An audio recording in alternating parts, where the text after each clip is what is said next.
in the matter of progress, generally speaking, in the matter of progress, what are the things that are crucial to progress, any kind of progress? Yes? What kind of goal you want to progress to? No, just progress. Determination. Determination, okay. Enthusiasm. Enthusiasm, okay. Desire. Confidence. Confidence. Perseverance. Perseverance, Patience. all right. Patience. Patience. All right, there's one particular point I have in mind, so this is sort of like, what do you call those guess games? You need to guess 20 what I questions. hold in my hand now. 20 questions. 20 questions. 20 questions. Planning. Yeah. Hmm? Planning. Planning, Knowledge. knowledge, okay. Desire. Desire, intelligence, Divine intervention. divine intervention. That's for those who are super lazy. They just don't move. It takes a divine intervention. Make him move forward. How about if I put it this way? For moving forward, there's one very important point. Action, certainly action, getting close. Intent. Intent, okay. Intent is same. Uh-huh. Have we hit 20 questions? Gotta be close. Okay. Gotta be close. Huh? Gotta be close. Anyone else, or should I just think? Change? Change. Who said change? All right. Very good. Very good. Change. Thank you. Bingo. Yeah. Takes the change. Takes the giving up of one's current position. Think of any form of progress. Think of walking. I mean, how do you get anywhere if you don't leave your current position? So in order to make progress, there's got to be a change. So in order to make progress, one has to be ready, not ready, eager, I guess ready, to leave one's current position. In any matter of progress, think of any progress. I just thought of walking, If you want to make another step, well, you have to lift your foot from the previous location. If you want to get to LA, well, you have to leave San Diego. Otherwise, you'll never get to LA.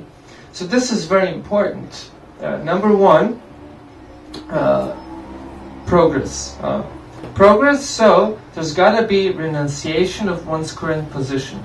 Now, just an interesting point I wanted to throw in regards to psychology, that usually people, due to pleasant and sometimes very pleasant and experiences, and the opposite, very unpleasant experiences, can get stuck in past.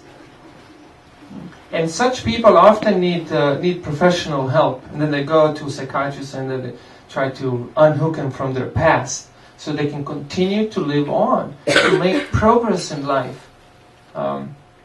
So important is this progress. The other day I was at Southwestern College, and it's sort of difficult for me to accept, but I'm not a teenager anymore. I always think I am, but I'm not. I'm 36, almost 37, and I'm thinking I'm a teenager, but I'm not. And that was very apparent when I was at Southwestern. And as I was looking at these young people, I could see, I was thinking one thing, that sometimes this generation gap creates between generations, and then the younger generation thinks of older generation as outdated, and they just have no interest in them. And to some degree, they're totally right. But for the most part,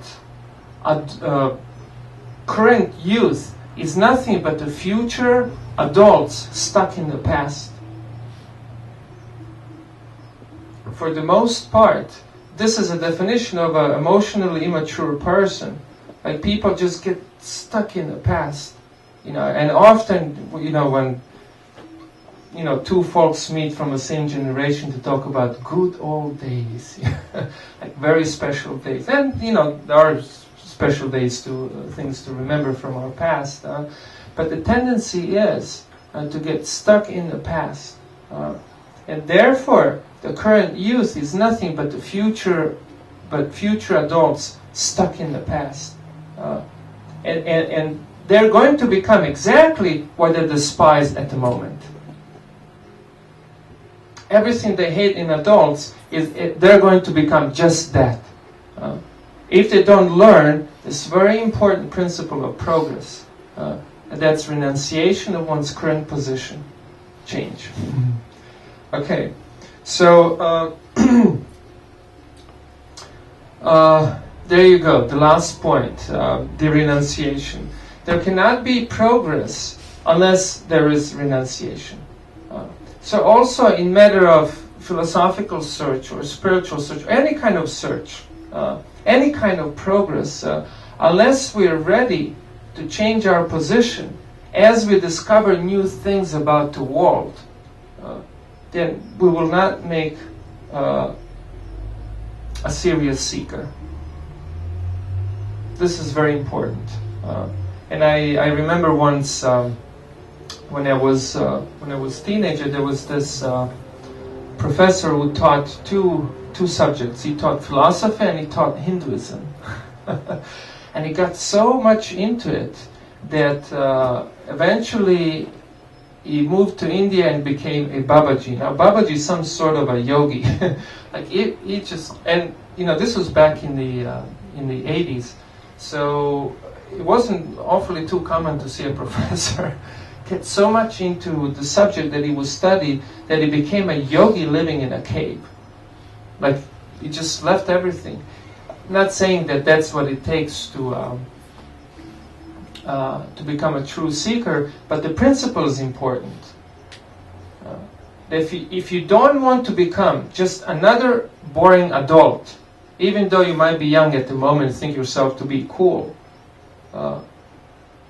you have to be ready to renounce your position in order to make progress, to be a progressive person. And this is a crucial element for anyone who wants to make progress in one's search as to what life is all about and what the heck am I doing here. What is this all about? And over the years, I've been a monk for 15, 16 years, and I dedicate my time to spiritual education. I get very excited when I meet someone who has interest in spiritual life, generally seeking. And I tell you, there's a lot of people who get attracted to serious seeking the meaning of life. But not too many make a distance. And there's always just one single reason, almost always. This is they're just so stuck in the past. They're just so attached to their current position, whatever it is. So in order to make progress, one has to be bold enough to renounce one's current position. There was a saying, I forget who said that you should use your time to seek the truth, and then once you find it, you should mold your life accordingly. Otherwise, you're not much of a seeker. So one should be ready to change one's life in accordance to the new things one learns about the world.